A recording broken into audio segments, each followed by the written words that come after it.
That when Jesus came to earth, he came to die for all our sins. Porque todos, por naturaleza, sabemos que existe un Dios.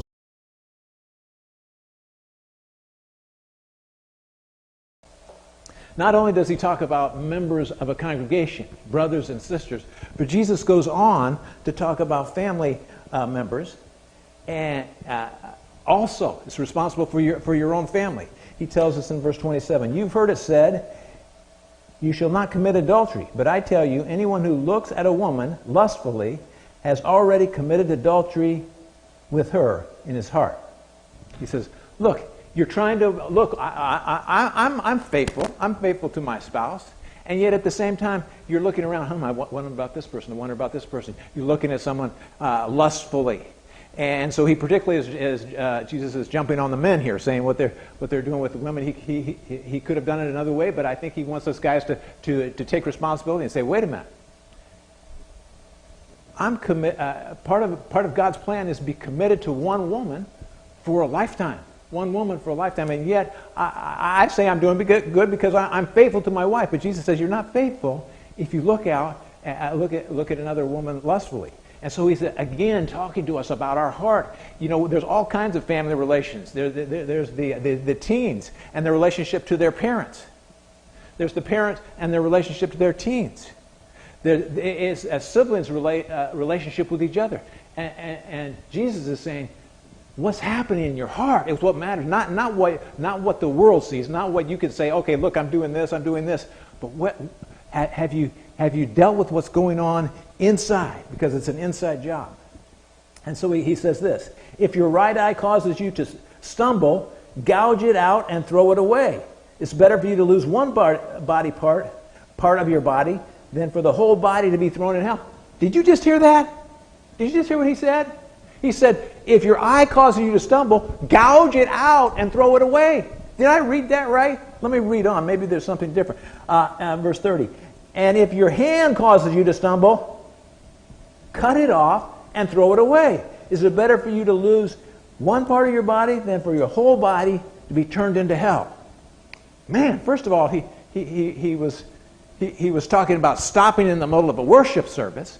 And what he's talking about here is priority. Now he's talking about, you know, I'm betting in this audience listening here that if every guy that had looked at a woman lustfully, pulled out one eye, that we'd have a lot of half-blind people around here.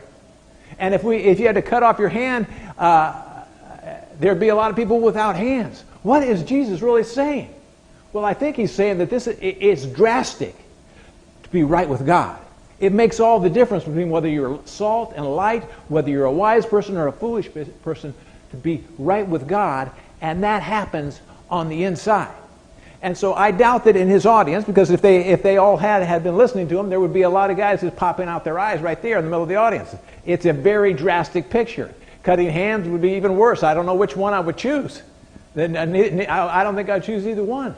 But Jesus is saying, you know what? If it depended on your good, if you're trying to work your way to me by how righteous you are, then you're a long way from it, because it matters what's on the inside. You'd have to take drastic measures. Fortunately for us, Jesus took the most drastic measure of them all. He allowed himself to be crucified. He allowed himself to be hung on a cross and to die for us, so that we don't have to suffer that punishment. But we still, if we want to be salt, we want to be light in the world, we have to take drastic, urgent measures. Just like it was drastic to stop in the middle of a worship service and get something right with your brother or sister, it's drastic to follow God completely when it comes to family relationships. Guys, did you know that the only legitimate source of romance for your wife is you? And did you know that the only legitimate source for your romance is her?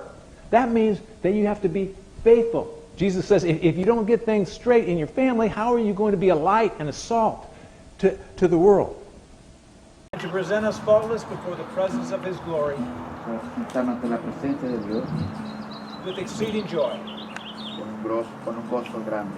To the only wise God, el único Dios sabio, our Savior, nuestro Salvador, be glory, majesty, dominion, and power, and to present us faultless before the presence of His glory para sentarnos ante la presencia de Dios with exceeding joy. con un gozo grande. To the only wise God, El único Dios sabio, our Savior, nuestro Salvador, be glory, majesty, dominion, and power,